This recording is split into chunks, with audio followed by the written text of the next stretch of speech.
오늘 잠언 18장 13절부터 24절까지의 말씀을 이렇게 보시면 일반 사람들이나 하나님을 믿는 사람들이나 동일하게 적용되어지는 말씀들이 거의 대부분입니다. 그래서 일반 사람들에게 이걸 보여줘도 그렇지, 이 세상을 살아갈 때에 이렇게 살아가는 게 맞지? 라고 동의 받을 수 있는 부분들이 대부분입니다. 그 이야기는 우리가 세상을 살아갈 때 기본적으로 모든 사람이 여기 나와 있는 이 내용들에 대한 말씀처럼 살게 된다면 지혜로운 사람이다라는 말을 들을 수 있다는 것입니다. 그런데 오늘 이렇게 말씀을 살펴보니까 굉장히 말하는 것과 그리고 듣는 것에 대한 말씀을 중점적으로 이렇게 말씀하고 계십니다. 솔로몬이 누구입니까? 하나님께 지혜를 구했던 사람이고 그 지혜를 선물 받은 사람입니다. 여러분 설교 때도 이렇게 들어보셨겠지만 이 지혜라는 단어는 조금 더 깊이 원어의 해석을 들어가면 듣는 마음입니다. 듣는 마음을 달라고 하나님 앞에 기도한 거예요. 지혜라는 것은. 그래서 듣는 마음을 받은 솔로몬은 오늘 말씀에서도 보시면 말하는 것보다 듣는 게 더 중요하다라고 주장하고 있는 것입니다. 그런데 그것은 누구라도 동의할 수 있는 말씀이죠. 아멘이십니까? 우리 모두가 알고 있습니다. 믿는 사람이건 믿지 않는 사람이건 말하는 것보다 듣는 것이 더 중요하다. 그런데 생각처럼 잘 되지 않죠. 여러분, 말하는 게 쉬우세요? 듣는 게 쉬우세요? 말하는 게 쉽죠. 모든 사람이 똑같은 것 같습니다. 그래서 오늘 말씀을 통해서 왜 말하는 것보다 듣는 것이 중요한지 조금 살펴보면서 함께 이어가도록 하겠습니다. 13절 시작이 이렇습니다.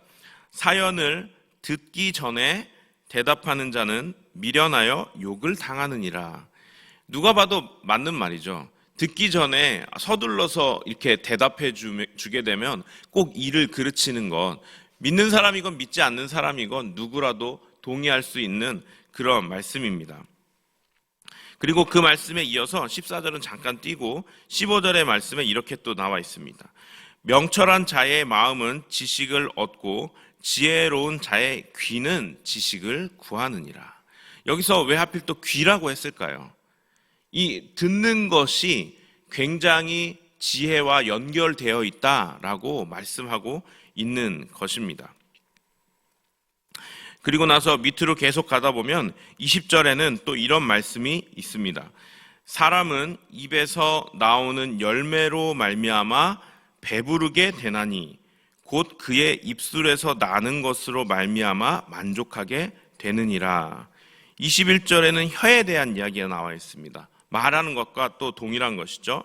죽고 사는 것이 혀의 힘에 달렸나니 혀를 쓰기 좋아하는 자는 혀의 열매를 먹으리라. 20절과 21절에 동일하게 나오는 단어가 열매입니다. 그 열매는 첫 번째는 입에서 나오는 열매, 두 번째는 혀의 열매. 동일한 말씀인 것이죠. 사람들은 열매를 맺는데 그 열매 중 하나가 바로 이 입에서 나오는 열매라는 것입니다. 우리가 말하는 것은 반드시 열매를 맺는다는 말씀입니다. 왜 그럴까요? 한번 말한 것은 주워 담을 수가 없어요. 그러니까 말한 것은 항상 그거에 따르는 열매를 맺게 된다는 것입니다. 그렇기 때문에 말하는 것에 있어서는 우리 모든 사람들이 항상 주의를 기울여야 한다는 것이죠. 그래서 오늘 이 지혜자인 솔로몬은 말하는 것보다 듣는 것이 중요하다라고 말하면서 이 입술을 좀 아끼고 그리고 듣는 것을 조금 더 신경 써서 듣게 이렇게 말씀하고 있는 것이죠. 오늘 이 말씀을 잠깐 뒤에 가서 또 입술에 대한 이 말에 대한 말씀을 살펴보도록 하고요. 오늘 조금 헷갈릴 수 있는 부분들, 우리가 삶에서 이 잠언 말씀을 그대로 적용했다가는 어쩌면은 오류를 범할 수도 있다, 큰일 날 수도 있다 생각되는 말씀들 한 두 개만 살펴보고 계속해서 이 입술에 대한 말씀 이어가도록 하겠습니다. 여기 보시면 이 제비 뽑는 것에 대한 말씀이 18절에 나옵니다. 18절 말씀 잠깐 보실까요? 제가 읽어드리겠습니다. 제비 뽑는 것은 다툼을 그치게 하여 강한 자 사이에 해결하게 하느니라. 아멘. 이렇게 나와 있습니다. 여러분, 이 이제 성경 말씀에 제비 뽑는 것에 대한 이렇게 말씀, 잠언 말씀이 나와 있잖아요.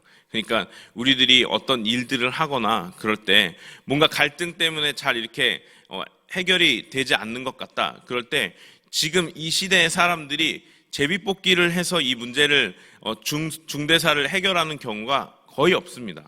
그렇지 않나요? 예. 근데 성경에 제비 뽑으라 그랬으니까 우리 제비 뽑아서 결정합시다 라고 하는 경우가 별로 없는데, 만약 그렇게 해서 어떤 일들을 제비 뽑아서 결정을 했다 그러면 이때 당시에 이 시대의 상황과는 지금 시대의 상황은 좀 다르게 펼쳐질 겁니다. 나중에라도 뒷말할 수 있다는 것이죠. 제비 뽑아서 한 걸 어떻게 그렇게 큰 일을 결정하냐라고 할 수 있다는 것이죠. 그러니까 이 말씀을 보실 때 우리들이 기억해야 되는 것은, 솔로몬이 이 잠언을 쓰고 있을 당시에 이 사람들에게는, 이 이스라엘 사람들, 특별히 유대인들에게는 제비 뽑는 것이라는 것은 철저하게 하나님께서 선택하시는 것이다라는 모든 사람의 믿음이 있었어요. 이 시대에 이것이 되지 않을 수밖에 없는 이유가 뭐냐면, 그리스도인이건 그리스도인이 아니건 이런 일들에 대해서 결정할 때 하나님을 전적으로 의지하는 그런 문화들이 있어야 되는데 그게 없다는 것입니다.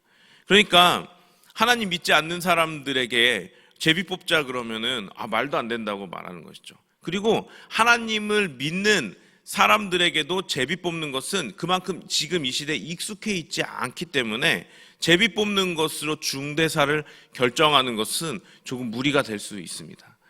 보면은 저도 이 잠언 말씀을 처음에 볼 때 이 앞에 이렇게, 저는 항상 말씀 이 묵상이 이게 매일 성경 바뀌면서 그 성경 본문들이 바뀌잖아요. 그래서 잠언 다음에 시편이 나오게 되면 또 다시 시편에 대한 그 개관을 한번 쭉 읽어봐요. 그래서 제가 이렇게 즐겨서 보는 이 유튜브에 나와 있는 성경을 해석해 주시는, 한 10분짜리로 해석해 주시는 그런 영상도 있고, 그리고 제가 가진 책들도 있습니다. 그 책들을 볼 때에 한 구절 한 구절 살펴보는 게 아니고요, 이 말씀이 쓰여지게 된 배경, 그리고 이 말씀을 읽을 때 우리가 주의해야 될 것들에 대해서 반드시 공부를 합니다.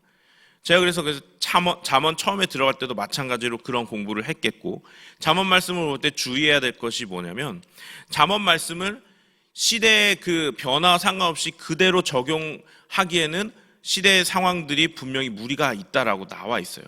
문화적 배경이 다르기 때문에 잠언 말씀을 있는 그대로 지금 이 시대에 적용하게 되면 큰 오류를 범할 수 있다.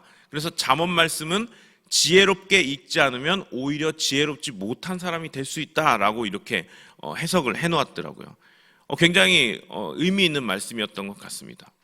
그래서 잠언 말씀을 보게 될 때 여러분들도 그렇게 생각하셔야 돼요. 이게 하나님 말씀이니까 그대로 순종해야지, 그러고 막 어려운 일이 닥쳤는데 우리 제비 뽑아 이러면은 자칫 잘못하면 다툼을 일으킬 수 있다는 것이죠. 그래서 오늘 말씀드리고 싶었던 것은 비단 이 한 가지 뿐만 아니고, 잠언 말씀이 있다 보면은 이거는 이제 교계가 갸우뚱하는 경우들이 있죠. 그 이유는 이 말씀이 잘못된 게 아니고, 그때 당시의 시대 상황과 지금 이 시대의 상황이 지금 거의 2000년 이상, 2500년, 600년 이상 차이가 나기 때문에 당연히 적용이 안 되는 부분들이 생기기 마련입니다. 그래서 여러분들께서 말씀을 보실 때, 특히 잠언 말씀 보실 때 이거 이렇게 하면 되나? 라는 생각이 드실 때는 이 시대가 너무 많이 달라졌구나 라고 생각하시면서 지혜롭게 그것들을 받아들이시면 좋을 것 같습니다. 입술에 대한 말씀 계속해서 조금 더 이어가 보도록 하겠습니다. 제가 한번 다큐멘터리에서 이런 거 본 적이 있는데요. 우리 성도님들도 아마 보신 분들 많이 계실 거예요. 한 7, 8년 전에 이렇게 다큐멘터리 했던 것 같은데, 외국에서 이렇게 실험했던 걸 우리나라에서도 그대로 했던 것입니다. 그 비커 같은데요. 비커 아시죠? 실험용 비커 같은 데다가 쌀밥을 이렇게 한쪽에 넣고요. 또 한쪽에 또 이 비커에다가 쌀밥을 넣은 다음에 한쪽에는 그 앞에 가서 일주일인가 2주 동안 사랑한다, 예쁘다, 고운 말을 해줬어요.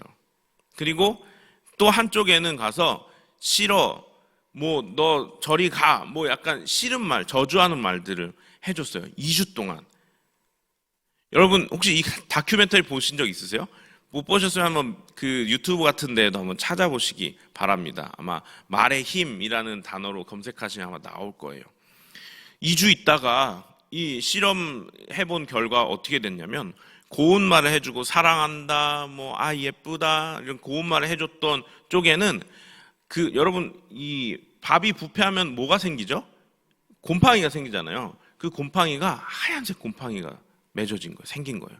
그리고 거기에서 누룩 같은 향이 났다고 합니다. 근데 이거 제가 직접 봤어요. 이렇게 2주 동안 실험하는 결과들 이렇게 다큐멘터리에서 보니까 그렇게 너무 신기한 거예요. 근데 저주하고 안 좋은 말 해줬던 쪽에 검은색 곰팡이가 생긴 거예요. 이게 여러분 우연이 아닌 게요. 이거를 원래는 처음에 해외에서는 물을 가지고 실험을 했답니다. 그래서 물을 이렇게 양쪽에 해놓고 계속 예쁜 말 그리고 나쁜 말 해줬는데, 나중에 그 물이 이게 현미경으로 보면 물의 결정이 있잖아요. 그래서 여러분 예전에 막 정수기 같은 거 선정할 때 육각수라고 이렇게 선정하는 거 들어보셨는지 모르겠어요. 물의 결정이 육각이 나오는 게 되게 좋다고 하는데, 정확하게 예쁜 말을 들은 물에는 육각수가 되어 있고, 이쪽에는 그 결정들이 막 찌그러지고 안 좋게 되어 있었다는 그 실험을 토대로 이 쌀을 가지고 밥을 가지고 실험을 한 거예요. 제가 그 다큐멘터리를 보면서 너무 신기했어요. 어떻게 눈에 보이지 않고 뭔가 물질이 첨가된 게 아니고 말로 어떻게 저렇게 변화될 수가 있지? 라는 생각을 하면서 제가 느꼈던 것이 뭐냐면, 제가 하나님을 믿는 사람이잖아요. 우리 사람의 입에는 이 말로 이렇게 표현할 수 없는 이 힘이 있구나라고 느꼈어요. 그러면서 제가 묵상을 좀 해보았습니다. 왜 우리의 입술에는 힘이 있을까? 왜 우리 입술에서 나가는 말로 눈에 보이지 않는 현상들이 이렇게 일어나게 되는 것일까? 너무 신기한 일이 일어났잖아요. 생각하면서 저의 인생에 있어서 이 말 한마디 한마디를 하는 의미를 바꾼 묵상이 있었습니다. 그것이 무엇이냐면, 우리가 하나님의 형상입니다. 여러분 믿으십니까? 우리는 그리스도인들, 우리는 성경을 믿고 살아가는 사람이기 때문에 우리는 하나님의 말씀을 믿는다면 하나님의 형상입니다. 하나님의 모습과 동일하다는 것입니다. 그런데 그 하나님께서 이 세상을 창조하실 때 무엇으로 창조하셨나요? 말씀으로 창조하셨습니다. 그리고 성경을 펼쳐서 보면 하나님께서 일하실 때 가장 즐겨 사용하시는 것이 바로 말씀입니다. 입술이에요. 하나님께서 한번 입을 여시면 그 말씀은 무조건 이루어지게 됩니다. 이거를 권능이고 권세라고 말하죠. 하나님의 입술에는 권능이 있습니다. 누구도 꺾을 수 없는 완전한 지혜, 완전한 권능, 힘이 있으세요. 그래서 하나님께서 한번 말씀하신다? 그러면 그 말씀하신 대로 반드시 이루어지게 되어 있습니다. 그런데 우리가 그 하나님의 형상이래요. 우리가 비록 지금 죄로 인해 하나님과 분리되어 있지만, 그렇지만 우리에게는 하나님의 형상의 그 모습들이 아직까지 고스란히 남아있는 부분들이 분명히 있습니다. 그 중에 하나가 우리의 입이라는 것이에요. 제가 이렇게 묵상하는데 하나님이 저에게 그렇게 묵상을 주시는 것 같았어요. 혹시 그래서는 아닐까? 하나님의 그 입술에 권세가 있는 것이 우리가 하나님의 형상이기 때문에 우리 입술에도 혹여라도 그 형상을 닮은 능력들이 있는 것은 아닐까? 비록 하나님처럼 이렇게 되라 그러면 되진 않잖아요. 그러면 우리 사람들 그냥 말하는 대로 다 되면 얼마나 좋겠어요. 비록 그렇게 되진 않지만 우리 입술에는 하나님을 닮은 하나님의 형상의 모습이 조금이나마 보존되어 있다는 것을 느끼게 되는 것이에요. 여러분, 그러면 이제 여러분들 지금 마스크로 입을 가리고 계신데 여러분들 말 한마디 한마디를 어떻게 하시겠습니까? 그 말에 입술에 하나님의 형상으로서의 능력이 조금 남아있다고 한번 생각해 보세요. 우리가 말한 대로 이루어질 수 있는 가능성이 그래도 조금 있다는 거예요. 그러니까 부정적인, 그 다음부터 제가 삶을 살면서 부정적인 솔직히 죄송합니다 이런 말 있잖아요. 짜증나, 뭐 이거 왜 이렇게 귀찮아, 뭐 이런 말들 좀 아끼게 되더라고요. 바로 그냥 입술로 내뱉지 않는 거예요. 왠 줄 아세요? 이게 입술에 권세가 있다고 생각하니까 짜증나 뱉으면 진짜 짜증나게 될 일이 생길 수도 있겠다라는 생각이 들기 시작하더라고요. 그리고 다른 사람들에게 어떠한 말을 할 때에 나의 이 입에서 나오는 말이 그 사람에게 어떤 영향을 미칠지 저도 이제 모르겠는 거예요. 그러니까 오늘 이 지혜자의 말씀인 잠언에서 말하는 거 조심해라. 혀의 열매, 입술의 열매로 너희들 배부르게 되는 것이다. 이렇게 말씀하고 계시는 것이죠. 우리가 어떤 말을 하느냐에 따라서 우리는 그것으로 배부르게 된다는 것이에요.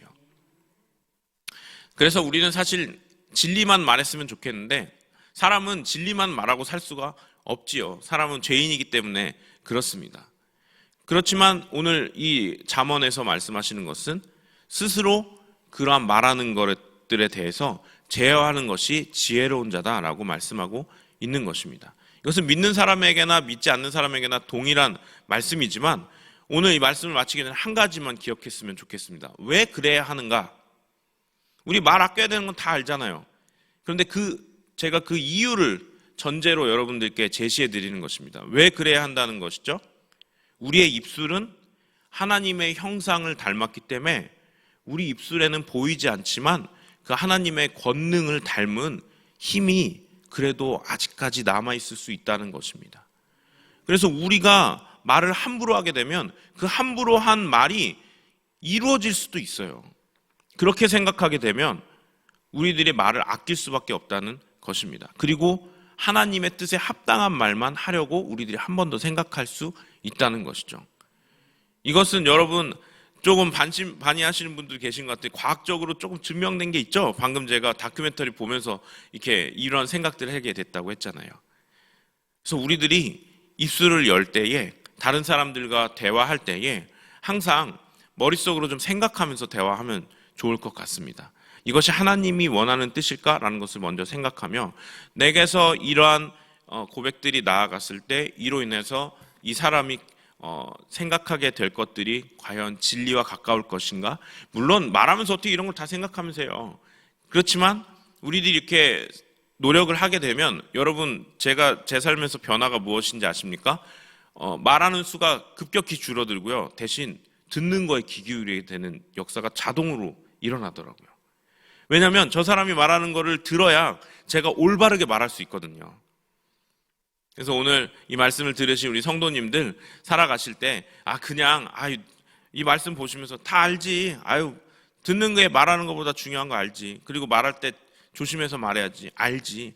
그렇게 그냥 생각하고 책 덮지 마시고 성경 덮지 마시고 왜 내가 잘 들어야 되는지 왜 내가 말할 때 잘해야 되는지를 여러분 오늘 들은 말씀을 통해서 한번 되뇌시면서 이후의 삶 가운데 우리 입술에서 진리에 대한 그 말이 입술을 열면 그러한 이야기들이 더 많이 나오는 하나님의 뜻이 이루어질 수 있는 입술이 되기를 주님의 이름으로 소망합니다. 기도하겠습니다. 하나님 감사합니다. 하나님의 형상인 우리들 이 세상을 살아갈 때에 특별히 하나님의 그 입술의 권능을 닮은 우리 하나님의 형상으로서 우리가 입을 잘 제어할 수 있는 인생 될 수 있도록 인도하여 주시옵소서. 그래서 오늘 말씀에서처럼 말하는 것보다 듣는 것에 더 귀 기울이며 그리고 말할 때에는 하나님의 뜻이 온전히 이루어질 수 있는 입술로 우리가 말할 수 있도록 지혜를 허락하여 주시옵소서. 그로 인해서 우리의 삶 가운데 입술의 열매, 혀의 열매가 하나님께서 원하시는 열매가 맺혀질 수 있는 하루하루 될 수 있도록 인도하여 주시옵소서. 예수님의 이름으로 기도합니다. 아멘.